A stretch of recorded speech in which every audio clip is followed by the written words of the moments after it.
ها والله سلام الله شکر جان کابلو فرمت حسابی را پیش دارم بعد یا کو بیا رحیم جان کو خیلی در وطن استراحت کردی بله این فرمای پیچکی بوکسی را پیش چوبه کردن بعد دو سه تا بگیریم هزار احمد خدای میمودر ماشاءالله خاطر منظره میپرسیم هر یک چیزی که کمبودی میشه حتما در زیر کامنتر رو بنویسید به خاطر که ما کمبودی های خودمون از انمون کامنتری ها اصلاح میکنیم اصول نوقتی ان شاء الله هم مساجش هم پیجامه ها بچه او اکا ماترا یگو بودا که می باکچ مانگچه رو آدم مرا بافتی رو می سیوا سکتریسی اکا نه بندگی و خاکساری نصیب کنه یگم کمبودی اگر دایی دوام تا وقتی که خطی برادرو کار کردیم اگر از ما سرزده باشه که از ابلو جان یکی از شما مثلا عبدالرحیم جان از همه برادران ان شاء الله که عذر نه باشه سبحان الله این در دکان شما همه چی را یافت چی دیا بچه رحیم جان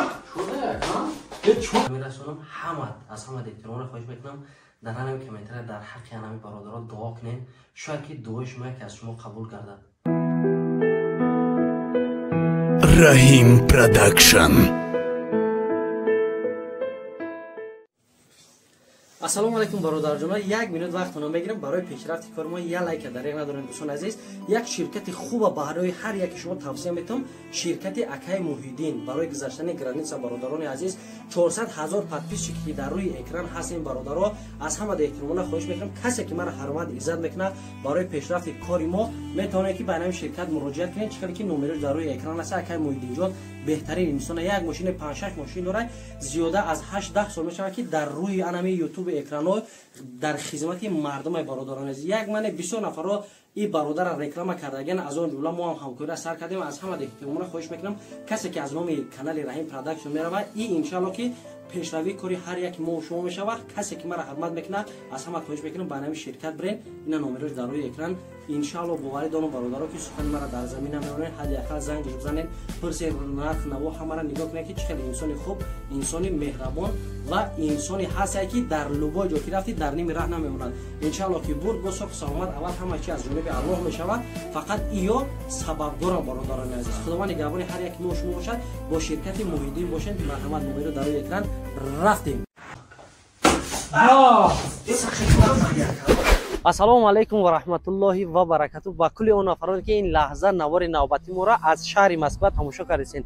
دوستان عزیز چنانه که میدونین دیروز ما در وطن عزیز بودیم، امروز در مسکو خواستیم که انمو هفتهایی که خنکی که برفایی که در وطن عزیز زد سال 2013 آخرین باری زدگی بود همو برفا را بگیریم مسکو بیاریم و تاجیکستان بگیم بهار یک جامعه سبز تاجیکستان ببر کنه و امروز تصمیم گرفتیم قطعا که عبدالله جان یک دیگه که خوبه پیشنهاد شما میکنیم یک دو سخن دیگه با اکای عبدالله جان عزیز میتیم. بله سلام علیکم و رحمت الله و برکاته برادرها، هر جای باشین تنسیت و خانه آباد باشین. الحمدلله که رحیم جان این از وطن عزیز به مسکو اومد قدم رنج نمود پیشواز گرفتیم شه الحمدلله میگیم و چطوره که به ما و شما معلوم است در شبکه‌های اجتماعی مصیبت بالای مصیبت در وطن عزیز بود. یک چند روز پیشتر در خاروق که بسیاری از برادرای ما جان باختن، خانگی‌هاشون از دست دادن. آنها چی گفتنی هستیم گذشتگیشون غرقه رحمت و شایسته جنت بگردونه الله و با باز موندگی‌هاش صبر جمیل عطا بکنه. و امروز ما هم خواستیم که همدردی مونه به همون نفرهایی که در وطن بودن یا که در ترکیه و سوریه بودن همدردی خودمون بیان بکنیم و دعا کنیم که الله مهربان شایسته جنت غرقه رحمت بگردونه شونه.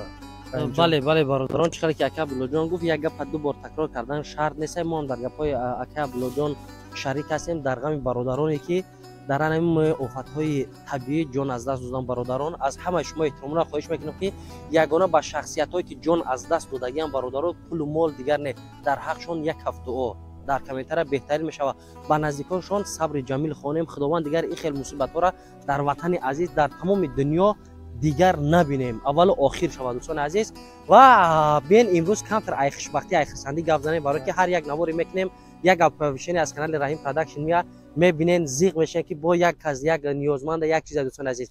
امروز سری کل قسمی ده هیجامه همراه اکا عبدالله جان من میرم بگیرم چه خیلی که میگن اسلوب نو قطعی حجامه را برای شما پیشنهاد میکنیم. مساجاش قطعی واکومی مساجاش قطعی الحمدلله اسلوب نو قطعی. رحیم جان ما میریم ان شاء الله. بله راست ما میریم دکان دوستان عزیز. ای روز جمعه شنبه یک شنبه ما انمی دکان دا میشیم فقط صحبت ها ای پیش نه. باز میرین تردیشا نمیشه دوستان عزیز نگاه کنید که ها کتاتی واین میگه کو انا ما همش در همینجا میشه دوستان عزیز. شروع شدم. السلام علیکم خانم. دوی وطن فهمیدستی؟ کم میرسه قدیم آقا. ابراهیم جان سلام علیکم. خالیجان سوزی. نه دایی روی بارکو که کسی خوری نه حاضر نه چپاتی در ویدیو دیدیم چپاتی بازار یه همه تمام ویدیو خالیجان ارزق ما بیتز ارزق درجه هاجی و دورین ماشین بیا ما صحبت کردیم میخوایم لباسو معلش کنم لباسو خاصو میره پشما بیا اینجا خیلیش نبودین این اکا بلوجو رفت این یکون پرام برای بکره یکون بالا رو داشت ان شاء الله خیلی میزنیم بیا این دکتر جان کجا داره؟ السلام علیکم. السلام علیکم. دکتر سوزی. سلام علیکم. خوب بود وطن. خیلی یادتون کردم. اینجا بعض کارا کردم. کجا؟ چه اینجا؟ وطن چه وطن کو گفتم؟ قالیجان نفس. وقتی من ای وطن چه بگم شکرانه الله وطن تنجی و امانی خدای دام خوبش کنه. چی با وطن ای ما پرسیدی قالیجان؟ خیلی چخله وطن نپرسیدیم. الحمدلله اینجا یکی از گوشه‌های وطن برادر تاجیک می از زبان تاجیکی معامله تاجیکی همه چیز تاجیکی ما هیچ خدمت بیگانه هیچ نمی‌کنیم. فکر می‌کنم که یکی از گوشه‌های تاجیکستان قالیجان. رحمان برادرم خوش آمدید. سلامت باش قالیجان. تنجیات هستم دیگه. قالیجان این ابی یکم لو فرمت حسابی را پیش دارم مدتی یا کو بیا رحیم جان کو خیلی در وطن استراحت کردی. بله این فرمای پیچکی بوکسی را پیش چه میگیره کار دوستی تا بگیریم. هزار احمد خدا میمونداره. ما شخصی کلمه بچه که استراحت کردی یک کیفسی خوردی چی کارو کردی در وطن عزیز گفتم یک تنها کاوی که یک کسپرا فراخی برادر میره پیچکی کسپرا ماشاءالله که باشه خیلی نک پیشتکو محترم بیا یا بیا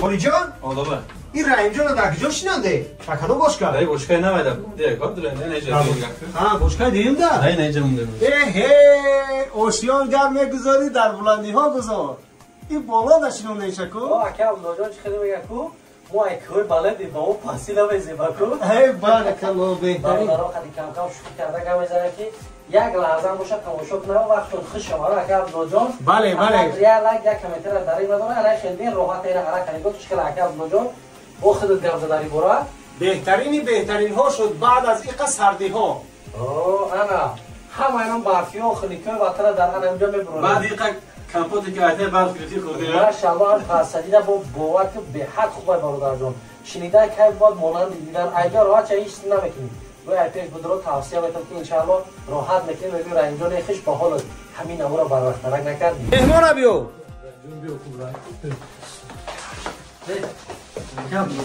بابا بیو کو الحمدلله چی استراحت کردیم این برادرایی که لازم رو تماشا کردیسن او وعده داده که اصولی نوای سولی نو اصولی نو هر چیزی نو که صبر کن گپ نزن فقط شکایت گپ زن خلاص دیگه انشاءالله اصول رو دمو بسپر همه اصول نوقتی انشاءالله هم مساجش هم پیجامش ها بچه او اکا ما مدرا یاگو بودا که می باگه چمانگه چه رو آدم مرا بافتیر و می سیوا چه کردی اکا نه اوکی برادر اکا برادر خیلی این شیلوس شیده خوبه میگم پروستا او اینه رو مونیم باشه سبحان الله این در بکنی شما همه چی رو یافت نشیده یا این برادرای هستن که مثلا وزنشون کم کم بسیارتره با هر یک انسان هر نمود بانک میزنیم اول پرسیش موافقی کتاب از ما الحمدلله موافق کتاب هر اون نفرایی که میبینن که شکایتاشون گپ میزنن و ما موافقی همون شکایت‌های همون حجامه میگیریم با اصول نو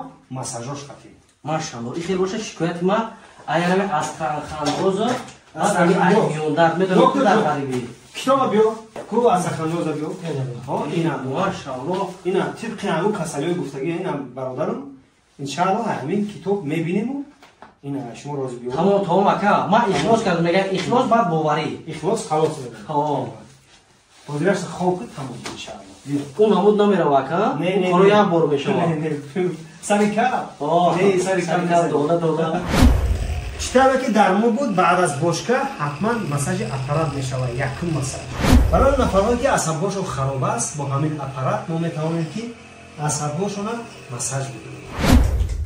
با همگان معلوم است که بعد از مساج اپارات حتما مساج دستی میرود.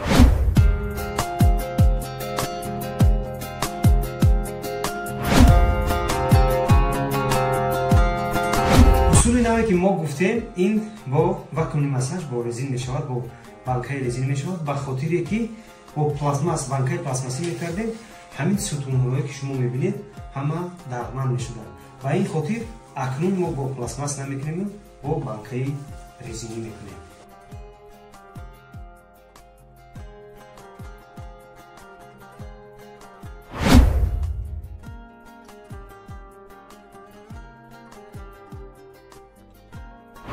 بانکای رزینی با چیش در خوبیش در این است که برادران وقتی که انسان کم پیخه باشه وقتی که میمونیم همین واکوم مساج کردن در زیاده از 5-10 دقیقه میسته انشاءالله که برای خودمایی که گردنشون نخیر هستن خوب است. این بانکایی که شما میبینید همش یک بار استفاده بوده میشود برادران این همش حجامه نمیگیریم این یک نمودی واکوم مساج میگن اینا. رحیم جان استراحت کردن که من یک گوجه دیگه میرم یک چای بنوشم میام خب من باید شامپان نمیدونم نه این کارو نه بلو کجا شید اکا او بچه بیا که تلخ کف شدم بچه رحیم جان شده اکا به چون کردی تو خیستی خوره بچه پشتی ما بطرف پشتی گرگولسه چه قدر زنی مال یک استیمال میکنیم شما بیا خوره بچه خب برادر جانو لزبه زنی و خونه نشون هم میتونیم که یوتیوب افترس که میزنه به همون خاطر اکر خورجان آغازش کنیم.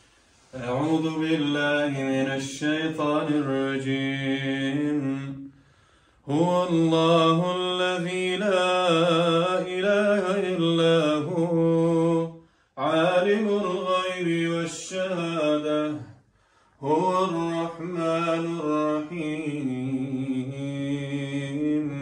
دوستی را جستجو داره ما از امانه گفتگو داره ما دوست ها رفیق های به مثل رحیم جان الحمدلله اینا را جستجو کردن در کار خیلی که هر یک شما در روی اکران میبینید که رحیم جان خودش همچون یک شخصیت خاکسار نشان میدهد در دهاتو تمام کارهاش نشان میدهد الحمدلله در پشت اکران هم خیلی شخصیت است این خیلی دوستا قتی رفیقا قتی دوستی کردن باور که نورن علام نورن و هم خاطر امروز رحیم جان الحمدلله البته عزیزمون آمد پیشواز گرفتیم شد در دکان خاکسارانه ما چخیلی که شما دیدین کمک حزب و شوخی بود در وقت برنامه اینم به خاطر بولیدگی شما بود یگون کم کاسگی اگه بنده بی خطا نمیشود یکی کم کاسگی در برنامه باشه یا که در پشت اکران باشه حالا تو که شما میبینید برادرای بودن که اومدن ما نبودیم گفتن که اگه عبدالله جان نبودی رفتیم خیر میشود در بیرون یگون گپ کار میشود بیرون میبروین و هم خاطر منظرت میپرسیم هر یک چیزی که کمیتی میشود حتما در زیر کامنتری رو بنویسید به خاطر که ما کمیتی های خودمون از همون کامنتری ها اصلاح میکنیم و هم خاطر بنده بی خطا نمیشود ذات پاک خود بی خطا است این که با الحمدلله رحیم جان از زبان شیرینش یاد سخن دیگه میشنویم ان شاء الله که خوب میشود. بله اکا عبدالله جان بهترین سخن گفتین چخیلی که ما در وطن عزیز بودیم و دوستایی که در دل نزدیک بودن هیچ وقت فراموش نمیکردیم هر یک نواری میکردیم قاری جان اکا عبدالله و با مانند هم خیلی برادرها بودن چخیلی که ما گفتیم هر یک کاری که هر یک نفری که هجومای ما میین دوستان عزیز از 3 کیسه یک کیسهش در کاری خیر صرف میشه دوستان عزیز چی خیلی که شما خودتون دیدین شهر نیست او برای خدمت‌نمایشی نبود دوستان عزیز با آن خاطر بود دوستان عزیز که همین قدر کاری که ما در دنیا میکنیم نولای بجز دستی خیر با یک کس کمک کردن دوستان عزیز با این خاطر از همه احترامانه خواهش میکنم بیا دکان ما بیا برادر جان این دکان یکی عبدالله دکان قاری جان دکان دکتر یگان کنیز دکان همه ما چون که از اینجا شخصا ممنون میخوام همه برادرها میخوام هر یک قدمی که شما میمونید دوستان عزیز زندگی ما با یک قدم دیگر پیش میره با این خاطر بیا کامنتر دیدیم رو عبدالله جان رحیم جان قاری جان چی بعد در روی اکران دیگر چیز گپ میزنه نه ای پشت اکران دیگر چیز برادرها یک بار مهمون ماشین ان شاء الله یک قمته که ما در زبان آلمانه ماشاءالله میگن در حقیقتا یک چیز خوب ده نه سخنی نباشه باز با قاری جان میتیم ان شاء الله نکرده گناه در این جهان کیست بگو، آن کس که نکرد گناه چون زیست بگو. و طوری که الله تعالی میفرماید ان الله لا يحب المتکبرین، یعنی ذات اقدس الهی خودش دوست نمیداره کسایی را که کبر میکنن. الله منان برای ما و شما توفیق بندگی و خاکساری نصیب کنه. یگم کمودی اگر دایی دوام تا وقتی که خطی برادر رو کار کردیم اگر از ما سرزده باشه که از ابلو جان یکی از شما مثلا عبدالرحیم جان، از همه برادران ان شاء الله که عذر میپرسیم. بله برادر جان، برای همه هست. ما همه خوب شده نمیتونیم برادر جان. هست نفرایی که مثلا یک کاری ما یک فعل ما نمیفرد دوستان عزیز. و همین خاطر کسی که در افرین یک لایک یک کامنت در ندارن دوستان عزیز، ما همه سرجم شدیم. این معنای او را داره که تاجیکستان همه یک جز برادران عزیز. یک کاری خوبی ما برای ما خوبه، یک کاری بد کنیم برای همه ما. و همین خاطر دوستان عزیز همه شما را در این دکان خوب و بهترین انتظاریم. انشاءالله عکسیه ها و توف های خوب بهترین از همین هفته آینده پیشنهاد شما میشه. و بیاین جای نمازها و دیگر توف ها نیست نصیب شما هست، نگید که نیست. انشاءالله با توف های خوب پیشنهاد شما میکنیم برادر جان. ها یک پیشنهاد دیگر داریم. به خاطر گذشته های خاروخ، به خاطر ترکیه، سوریه، عموما تمام مسلمان ها میخوام که خارج جمعیت دعا کنیم. ماشاءالله بهترین. آمین. آمین. الله منان ذات اقدس الهی را دعاگو هستیم، زیرا ما در همه مصیبت و در همه پستی و بلندی همه را از ذات اقدس الهی میخواهیم. خداوند منان وطن عزیز در این مصیبتی که دید براش صبر جمیل عطا بفرماید و همچنین برادران ترکیه و دولت شام که در این حوادث اخیر چقدر مصیبتی کلان دیدن. الله منان تمام افرادی را که بندگی کردن روحشان شاد و منزلشان پرنور بگرداند و به تمام او افراد اشخاص صبر جمیل عطا بفرماید و دنیا و آخرتشان آباد بگرداند. و الله منان آرامی را در وطن عزیز و در تمام گوشه و کنار دنیا فراهم و استوار بدارد. اللهم ربنا اتنا فی الدنیا حسنه و فی الاخره حسنه و قنا عذاب النار. هزار رحمت دوستان از یک چیز میرسونم، همه از همه احترام را خواهش میکنم در همین کامنت در حق همه برادران دعا کنین، شاید که دعای شما که از شما قبول گردد. با همین دعای همه تا انتظار. خب